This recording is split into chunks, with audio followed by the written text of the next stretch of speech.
And this Batman and Robin, what is that? A metaphor for too that we're learning in society. What is God teaching us? The Tanya says that God teaches us things about Torah if we don't learn from a Torah scholar or a tzaddik, a righteous rabbi or Jew. God teaches us another way. So what does God teach us through Batman and Robin? Batman and Robin are the ideal police. Many policemen would dream of being Batman and Robin. Who's Batman? Batman is Don. We know that Don, son of Jacob, is buried in the land of Israel, in the Beit Shemesh area, and his cave is filled with bats, literally bats. Don is Batman. The bats and him relate to each other. And who is Robin? His partner? Naphtali. How do we know Naphtali? Because Naphtali and Don are sister tribes. They hang out together. Naphtali is also a warrior. He's a good warrior. He's strong, but not as strong as Don.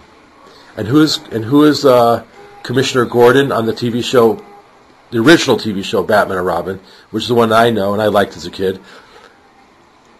I don't really like it. I thought it was good. I thought it was interesting. I did like it. I like it too because my mother's from the tribe of Don, too. So I have that in me too. Commissioner Gordon is me, the king, calling on Batman and Robin, the police, to solve the problems going on in the Jewish people. And who are the criminals they're fighting against? The Joker, the Riddler, the Bookworm, etc.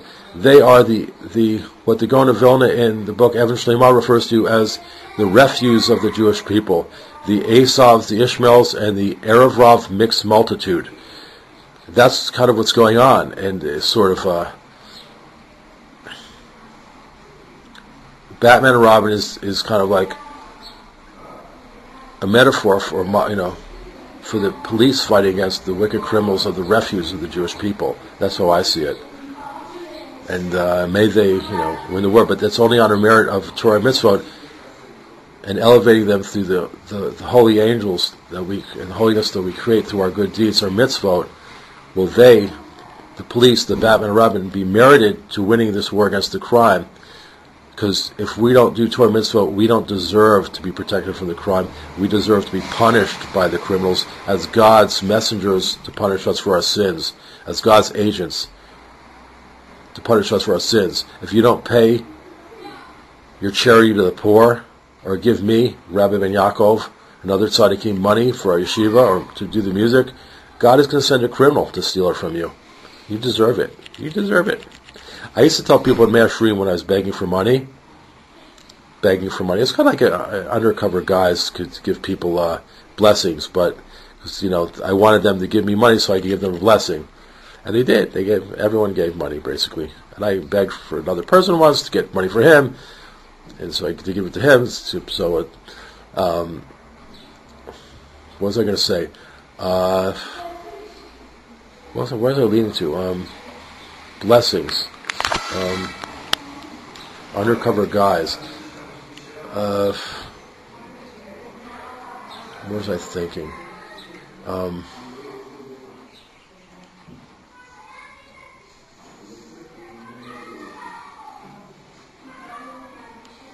What I used to tell the people, if you don't give me money from your charity that you owe me, God will send the mafia to take double from you. Give me your tithe, give the poor your tithe the way you're supposed to, or God will send the mafia to take 20%, which is 2 times your tithe, which means a tenth. That's what I used to like telling people. And there's truth to that.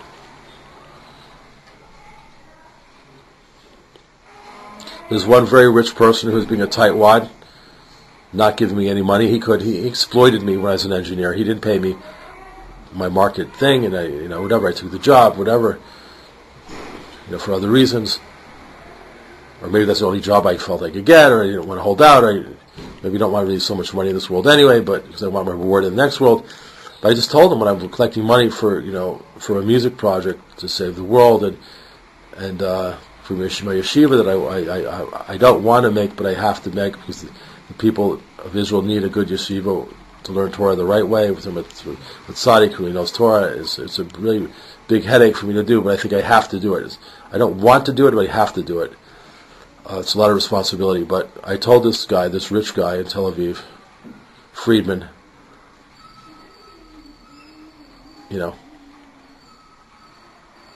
God hates you.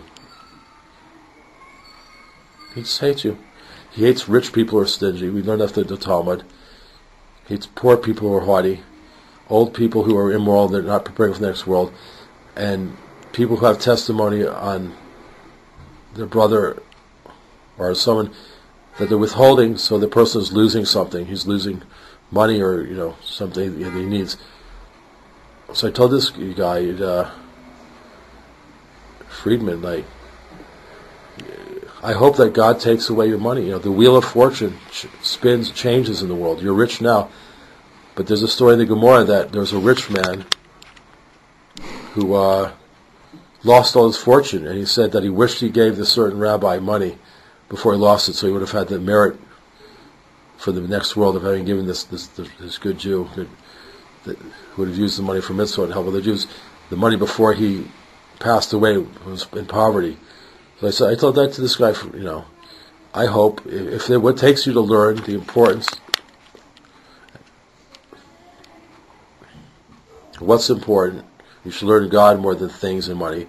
This guy's greedy. He's a problem with greed, which is important. Greed. I told him, I hope you lose all your money, your house, your car, and when you try to sue them, they put you in prison or a mental hospital like they did to me. And then you get out homeless, begging on the streets, sleeping in synagogues to teach you a lesson and teach other people a lesson, if that's what it takes. If that's what it takes. So don't think your money is going to be all that's to save you. What they did to me, Mr. Friedman, they can do to you.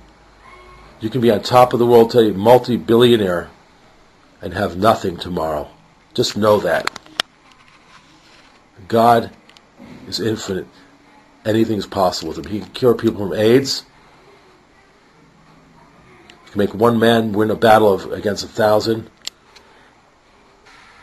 He can blow up the World Trade Center buildings by 2 airplanes flying into them.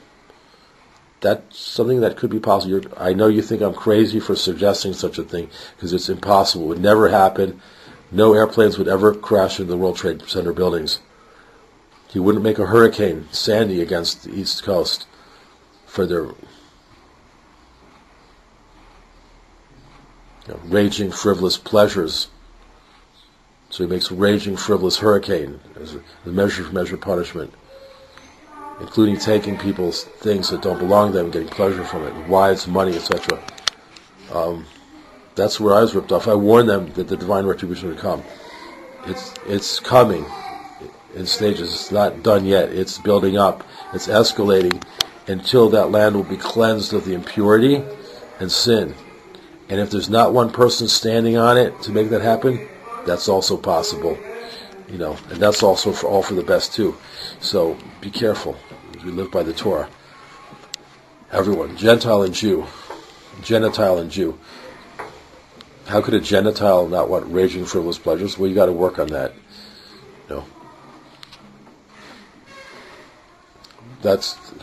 We Jews are in exile.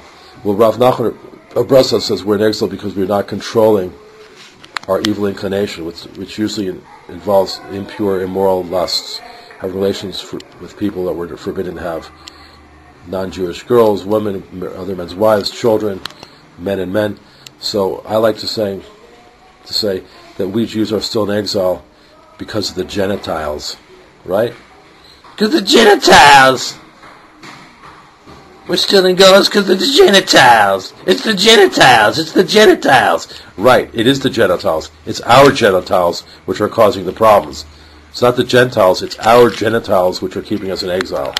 So everyone who's Jewish out there, please watch your Gentiles and make sure you use them not as your own personal pleasure organs, but as reproductive organs to express your love for your wife and man and bring the holy divine presence of Shekhinah between you, because when a man and wife love each other, the divine presence of God comes between us. So make it work in that direction, things will be a lot better. I love you.